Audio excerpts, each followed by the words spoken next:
Olá, tudo bem? Seja bem-vindo ao Ecocidade, o programa que discute meio ambiente e sustentabilidade em São Paulo. Hoje vamos falar de parques urbanos e de como eles são importantes para a nossa qualidade de vida. E São Paulo não é somente uma selva de pedra, não. Ela tem extensas áreas verdes e somente o Parque Anhanguera tem mais de 9 milhões de metros quadrados de áreas verdes. Bem, para entendermos mais deste tema, eu recebo o Joaquim Cavalcante, engenheiro agrônomo. Seja bem-vindo ao programa. Eu que agradeço o convite, é um prazer estar aqui junto com vocês, viu? E parabenizo pelo evento e pela promoção desse assunto que é tão importante para todos nós. Certamente, muito obrigado. Também recebo a Helena Ribeiro, que é professora do Departamento de Saúde Ambiental da Faculdade de Saúde Pública da USP. Professora Helena, obrigado pela participação. Agradeço o convite, também é uma satisfação estar hoje aqui discutindo esse tema. Também muito importante, não só para a cidade, como para a saúde dos seus moradores. Certamente. Bem, vamos começar pelas mulheres. Helena, para começar o programa, qual é a importância dos parques e das áreas verdes para as grandes metrópoles como São Paulo e qual é a influência no dia a dia do cidadão? Bom, os parques, eles têm uma importância tão grande e complexa, né? Que acho que numa pergunta só é difícil listar tudo, mas de um primeiro momento eles têm importância para os serviços ambientais, né? Para prover o suporte para a vida e a natureza no âmbito da cidade, né? Então, plantas, animais e tudo isso. Mas ele provém também um serviço de regulação tanto do clima quanto da qualidade do ar, quanto da circulação dos recursos hídricos na cidade. E, além disso, também tem um aspecto importante de influenciar aspectos culturais e aspectos perceptivos e aspectos da saúde humana, que depois eu posso detalhar melhor, né? Legal. Joaquim, você trabalha com arborização, não é isso? Isso. Na verdade, eu passei a trabalhar com a árvore, sendo a nossa cliente, pensando na saúde da árvore, exatamente porque eu tive um momento bastante bonito e intenso na administração dos parques públicos. Administrei parques como o Parque Estadual da Ilha do Cardoso, o Parque Estadual da Ilha Bela. Depois eu tive a oportunidade única de administrar o Parque da Água Branca e, por fim, o grande parque da cidade, que foi Ibirapuera. Foi bastante intenso. E nesse momento todo, a gente percebia, eu via isso com os olhos cheios de como que as pessoas se aproveitavam disso e como isso era interessante para a população toda do entorno, né? Como isso faz bem, porque isso retoma, na verdade, parece que uma origem da gente, né? Acho que nós somos os índios urbanos, né? Nós somos os índios de agora. Essa prepotência da inteligência toda hoje, do cidadão urbano, está errada, porque a hora que ele chega perto da vegetação, a hora que ele chega perto de uma árvore, a hora que ele se encontra de fato, e com certeza a professora tem muitos dados a respeito disso, que é essa satisfação, que são benefícios diretos e com certeza benefícios indiretos. No entanto, a história da arborização aconteceu exatamente por causa disso.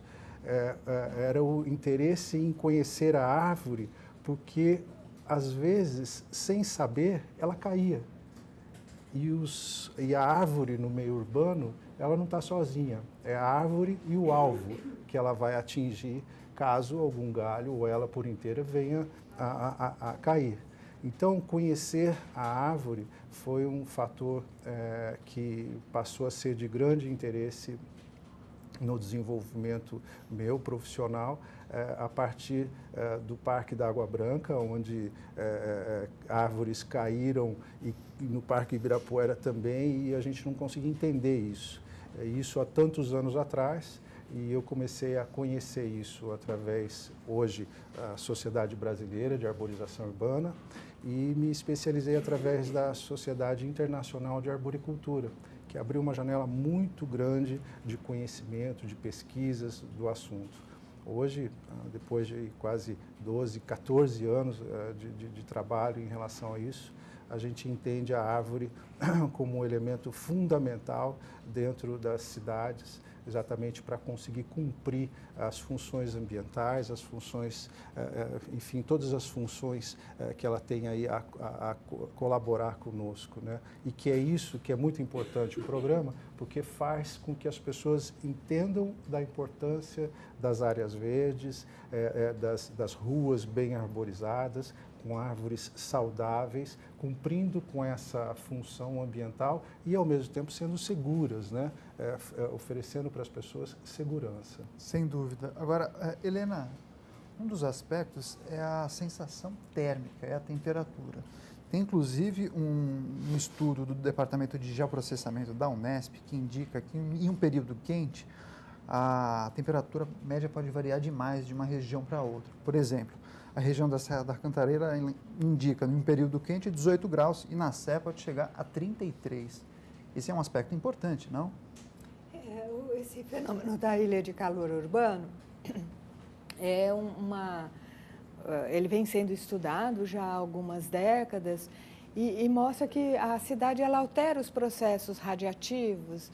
Então, você tem além disso, a cidade produz calor também. Então, essa diferença entre o centro da cidade e áreas arborizadas ao redor, ela normalmente é da ordem de 4 a 7 graus. Em alguns momentos, ela pode ser maior, né? No caso da Cantareira, eu acho que pode ter o efeito da altitude também, que diminui, mas, sem dúvida, a arborização, ela atenua tanto o frio quanto ela atenua o calor também, por conta da evapotranspiração, né, e de manter o processo de radiação e reirradiação dentro de um contexto mais da natureza, né? E aí eu emendo, Helena, com a seguinte colocação, porque a OMS, a Organização Mundial da Saúde, recomenda um mínimo de 12 metros quadrados de áreas verdes por habitante. São Paulo conta com 14, se a gente contabilizar as áreas de reserva. Mas engraçado porque o município não tem essa sensação. Por quê? Bom, a gente tem áreas que a gente chama de aridez urbana, né? São áreas quase sem parques, sem praças, com muito pouca arborização. Então, a sensação é que você está numa selva de pedra. E os parques concentrados, às vezes, em algumas outras áreas, né? A gente não tem uma distribuição igual dos parques nem das praças na cidade. E em alguns locais também as praças são mal cuidadas e elas não dão essa sensação de prazer e satisfação que um parque possa dar ou que uma praça possa dar quando ela é bem cuidada e as pessoas têm segurança e satisfação pessoal de estar sentada na praça e tal, né? Às vezes elas são lugares abandonados, com lixo, ou com a pessoa se sente sob risco de agressão, ou então ela nem circula por essas áreas, né? Joaquim, você que já geriu parques e conhece bem essa realidade, como mudar esse quadro, como mudar esse cenário? Então, eu acho que, primeiro, a conta deve ser ter outros parâmetros, né? Porque a gente trabalha com esses 12, essa unidade aí de valor, mas se, no entanto, você tiver um gramado, ela está contando, né? Então, se você tiver a ausência de árvores, né? Ela está contando como metro quadrado de área verde, porque ela tem uma vegetação verde embaixo. Então, eu acredito que o sombreamento, né? Quer dizer, a área de copa de árvores deve valer mais do que esse índice hoje, né? Porque daí sim você vai ter um fator de sombreamento, você vai ter um fator que vai converter de fato calor, poluição, controle de ruídos, essa sensação. É diferente você ter um campo aberto, gramado, do que você ter um campo, essa área toda realmente bosqueada, sombreada dentro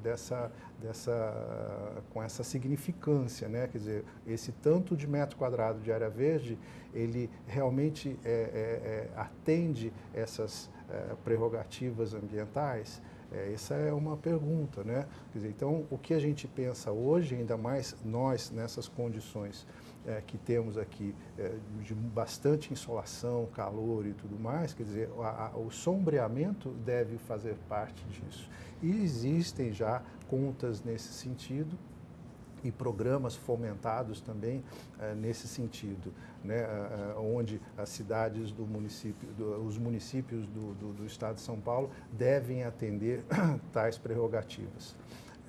No entanto, eu acredito que para que a gente tivesse, de fato, uma retomada dos valores disso, passa pelo conhecimento das pessoas a respeito desses benefícios, que poucas vezes são enunciados. Quer dizer, a gente tem muito mais notícia das catástrofes, das calamidades, do que dos benefícios, né? Quer dizer, raras as vezes, como nós parabenizamos o programa, tem uma atitude proativa nesse sentido, né? De fazer conhecer o valor do ambiente por inteiro, né? Não o meio ambiente, né?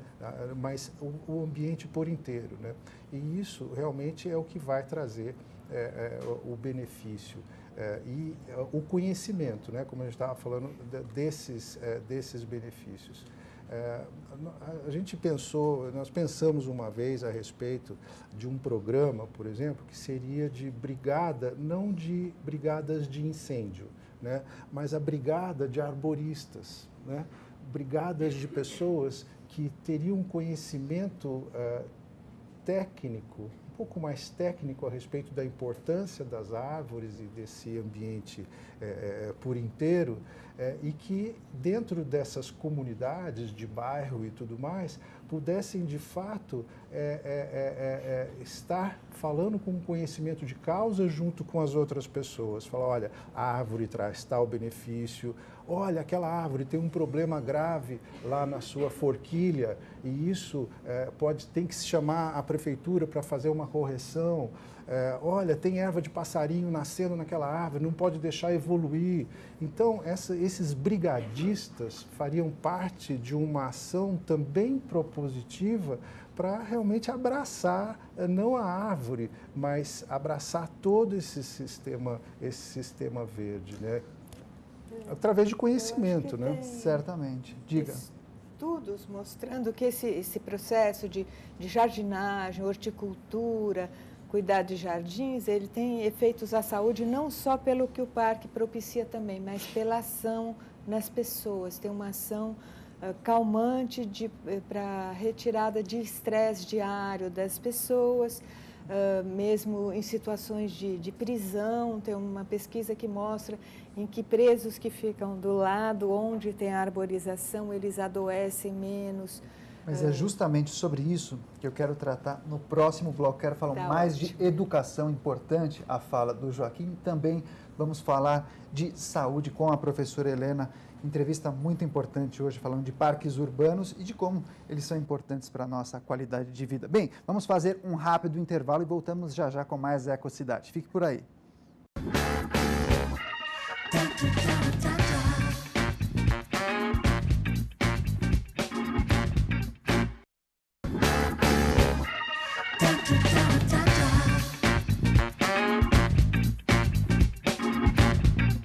Estamos de volta com o Ecocidade, hoje falando de parques urbanos e de como eles impactam na sua qualidade de vida. Eu continuo em companhia do agrônomo Joaquim Cavalcante e da professora do Departamento de Saúde Ambiental da Faculdade de Saúde Pública da USP, a Helena Ribeiro. Eu vou começar por você, Helena. Uma cidade com mais parques, com mais áreas verdes, é uma cidade em que a população é mais saudável? Sem dúvida. As pesquisas nessa relação parque e saúde, elas estão em voga novamente hoje em dia por conta das principais causas de adoecimento no mundo contemporâneo e as que têm crescido mais, que são as doenças crônicas e as desordens mentais, né? Doenças relacionadas à saúde mental. Então, para as doenças crônicas, os estudos têm mostrado que ações individuais, elas têm um resultado muito menor. Por exemplo, o médico recomendar para o paciente, faça exercício, faça dieta e tudo, e com isso você vai diminuir sua diabetes, vai para a academia e tudo isso.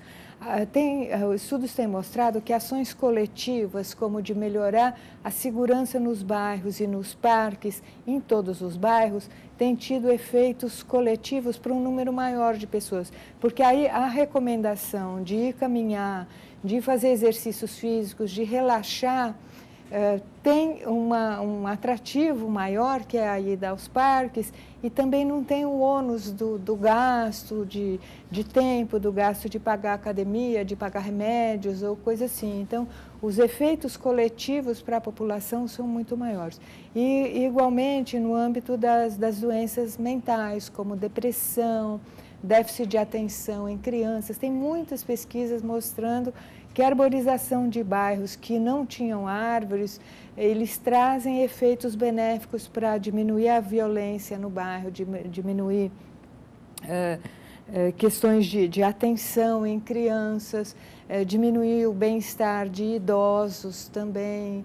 Então, tem uma série de benefícios coletivos que as áreas verdes e os parques e a arborização de áreas não arborizadas pode trazer no âmbito da saúde mental também. Legal. Joaquim, a população dá o verdadeiro valor às áreas verdes, aos parques? Não temos praia e aos finais de semana os shopping centers sempre estão cheios. Que ordem é essa? As pessoas não vão aos parques porque não tem tantas opções ou, na verdade, até que eles frequentam, mas se tivessem mais opções, claro que isso estaria incorporado no dia a dia da população. Eu acredito que isso tem a ver um pouco com o jeito do desenvolvimento humano de um tempo para cá, né? Quer dizer, o valor que tem se dado para as coisas, o valor que tem se dado para a vida, o que importa na vida, né? Importa você comprar um relógio bacana, tá com a tua camisa da moda, né? Enquanto que a hora que você olha a natureza, fala, aí o mato, né? Essas coisas, né? Então, existe aí um problema que é de ordem individual, de desenvolvimento humano mesmo, né? Do que aconteceu, qual o lapso que houve no desenvolvimento da humanidade, né? Que está dando esse imbróglio todo. Quer dizer, o que está acontecendo no mundo é resultado disso que você está me perguntando. Quer dizer, é preferível estar no ar-condicionado, num shopping, aquela angústia de não poder comprar aquilo que eu quero comprar para resolver minha vida, do que poder estar junto da natureza. Tem um exemplo lindo que eu vi outro dia, professora, que é de chorar, assim, de deixar muito emocionado, depois eu vou passar para vocês. Assim, nós que trabalhamos com as árvores e também tecnicamente em relação à segurança do trabalho com a árvore, onde a gente usa linhas de vida e tudo mais para fazer o acesso por cordas, tentando obedecer NRs 3512, blá, blá, blá, aquele negócio todo, a gente faz isso com muita segurança. E os americanos, para variar, têm aquela tecnologia, ferramentas adequadas, tudo medido, não sei o que, blá, blá. E por mais que tenha todo esse negócio, eles têm, eu vi uma sacada incrível deles, de um trabalho de pessoas que, como tem o trabalho da ecoterapia, que pegam aquelas crianças com aquelas dificuldades de locomoção, até problemas de saúde mental, colocando em contato com os cavalos, mas colocando em contato com a árvore, fazendo a criança ir lá para cima naquelas sequoias gigantes, e aquela criança com aquele negócio todo fala, eu estou lá em cima, e as crianças começam a ter um outro ar, uma outra reação e uma coisa linda. Então daí que não era o papel da gente abraçar a árvore, mas era a árvore abraçando as crianças com um sentimento maravilhoso, e grupos de 6, 7 arboristas, todos com aquelas suas linhas de vida, levando as crianças num tecido lá para cima, e a hora que elas chegavam lá, você via a reação de cada uma delas, mostrando aquilo que a reação que os pais que estavam lá no lado já se debulhavam em lágrimas de ver as crianças daquele jeito. Então, qual é o valor da vida? Né? Que abraço a gente recebe, se não uma ombrada truculenta dentro do shopping? Né? Que abraço a gente recebe dentro de um parque?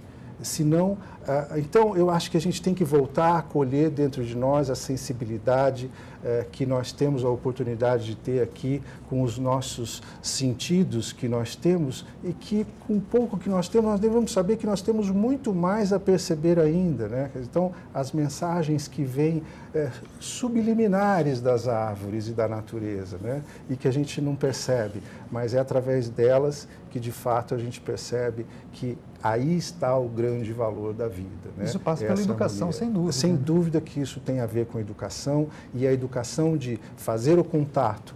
Sorte de quem teve um professor que, quando foi falar de água, levou a pessoa até um lago, um rio, para ver o que acontecia, para ver uma evaporação, para ver aqueles bichinhos que andam em cima da água, para ver a água de fato. Azar daqueles alunos que tiveram que ficar assistindo aquele vídeo, passar cansativamente lá na frente da aula. Professor, aquilo é água, H2O. É isso aí, né? Quer dizer, então a educação, no entanto, a educação com sensibilidade a respeito de qual é a composição do ser humano, né? Quer dizer, nós não somos um shopping, né? Quer dizer, nós conseguimos produzir belas coisas, no entanto, a nossa sensibilidade, o nosso trabalho, o trabalho educacional tem que estar realmente voltado para áreas desse sentido e com esse desenvolvimento, sem dúvida. Concorda com a bela reflexão do Joaquim? Concordo muito, mas também tem a educação para cuidar dos parques, que às vezes a gente não vê muito, principalmente as praças, né? São mal cuidadas, a pessoa joga lixo, joga bituca de cigarro, né? Então, esse cuidado que deveria ser de toda a coletividade, nem que, digamos, não tenha tempo para ir lá podar a árvore, assim, mas que também não roubem as plantas do parque, não joguem lixo nos parques, né? E acho que isso esse é um outro tema realmente bastante próprio e que isso tem a ver também com a educação no próprio parque, né? Quer dizer, os parques, a manutenção dos parques é uma coisa complexa, porque você tem pessoas de todas as índoles, né, vamos dizer assim. Né? Você tem um espaço democrático, claro. Você tem aquele que vai escrever eu amo, coração, Maria. Né? Quer dizer, escreve na árvore com o canivete, aquele que vai jogar, enfim, daí o parque precisa estar munido de pessoas que sejam educadores ambientais e que mostrem às pessoas aonde jogar, tenha infraestrutura para isso, que venha, fale, pessoa, aqui não é lugar para você fazer isso e assim por diante. Quer dizer, a manutenção dos parques, a gestão dos parques é uma outra questão e que é bastante complexa. Que daria um outro programa, com certeza. E é aqui em São Paulo deficitária, muito deficitária. Mas é justamente a minha última pergunta, o nosso tempo está se encerrando. Mas, Helena, qual é o maior desafio para o poder público e também para a população quando falamos de parques urbanos? Acho que tem o desafio de criar novos parques, né? Tem algumas cidades que têm programas interessantes agora, que estão pegando terrenos com edifícios abandonados, demolindo e fazendo pequenos parques dentro da cidade, que tem um papel muito grande, porque você melhora a qualidade daquele bairro como um todo que estava se deteriorando muito, né? Legal. Agora, Joaquim, brevemente, a sua fala final, o seu encerramento, qual é o desafio? O desafio é conseguir manter esses que existem e, sem dúvida, lançar a mão de novas áreas, como a professora estava dizendo, né? Esses parques pequenos e dentro da cidade que se ajustam a essa questão. De qualquer forma, eu acho que conseguir manter os parques já existentes, essa é uma grande saída. E isso depende de cada um de nós que estamos envolvidos dentro da cidade, nós que estamos vivendo a cidade. Então, depende a gestão e depende da visão pública, né? Quer dizer, do gestor público e da política de trazer para a cidade, anexar novas áreas. Como, por exemplo, a questão do Parque Augusta, né? Que é um grande exemplo de leve e traz, de deixa para lá e traz para cá, que eu acho que é melhor trazer para nós, né, a termos novas áreas e com certeza para conseguir abraçar toda essa quantidade de gente que cada vez mais vem para os centros urbanos. Né? Certamente vamos falar de Parque Augusta aqui nas próximas edições do Ecocidade. Bem, não temos mais tempo, mas ainda dá tempo dos contatos dos nossos convidados. Helena Ribeiro, ela é professora do Departamento de Saúde Ambiental da Faculdade de Saúde Pública da USP. Tem um e-mail para deixar com a gente? Sim, lena@usp.br. Muito obrigado por sua participação. Volte mais vezes ao Ecocidade e à TV Câmara São Paulo. E também o Joaquim Cavalcante, agrônomo, importante participação. Joaquim, tem um site para deixar com a gente ou um e-mail? Tenho sim, o site, o e-mail, que é o Cuidar de Plantas, que eu escrevi em inglês, que é o plantcare.com.br, e o site com www.plantcare.com. Muito obrigado mais uma vez. Eu agradeço. E o Ecocidade de hoje fica por aqui. Mande uma sugestão, sugira um tema, um assunto. O nosso e-mail é o tv@câmara.sp.gov.br. Tá legal? Bem, até o próximo programa. TV Câmara São Paulo, informação para a cidadania.